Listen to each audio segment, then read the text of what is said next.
आज कैंसर के प्रमुख लक्षण क्या होते हैं ये जानेंगे।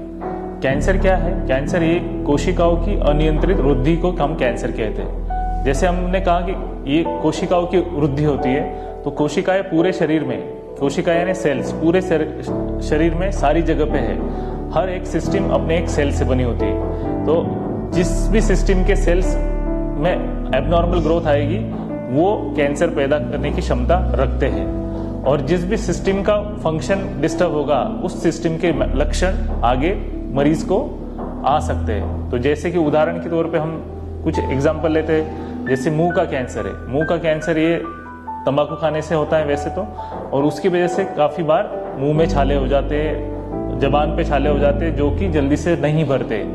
तो जैसे जैसे बीमारी बढ़ती है वैसे वैसे इनका मुंह का काम है बोलना और निगलना, तो ये दोनों नॉर्मल फंक्शनों में प्रॉब्लम आ सकता है, जैसे कि निगलने में दिक्कत होना या बार बार छाले होना, बात करने में डिफिकल्टी आना।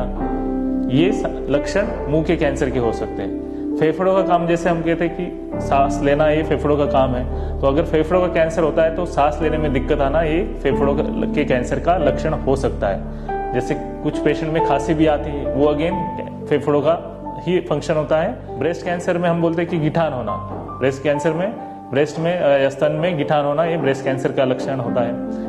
अन्न नलिका के कैंसर का लक्षण ये है कि निगलने में दिक्कत आना। स्टमक के कैंसर का लक्षण है कि पाचन में डिफिकल्टी आना।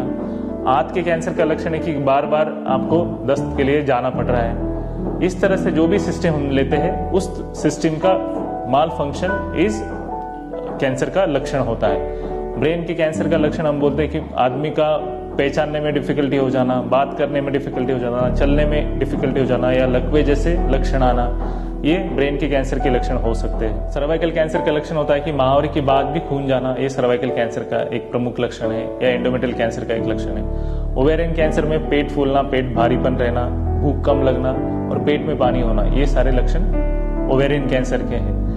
तो इस तरह से जैसे हमने प्रमुख कैंसर जो बताए, हर एक अपने अपने एक सिस्टम लेके चलते हैं। ब्लड कैंसर में हमेशा एक इन्फेक्शन का रिस्क बढ़ जाना, प्लेटलेट कम होना और उसकी कम होने के कारण शरीर से कहीं से भी ब्लीडिंग होना, ये ब्लड कैंसर का एक प्रमुख लक्षण हो सकता है।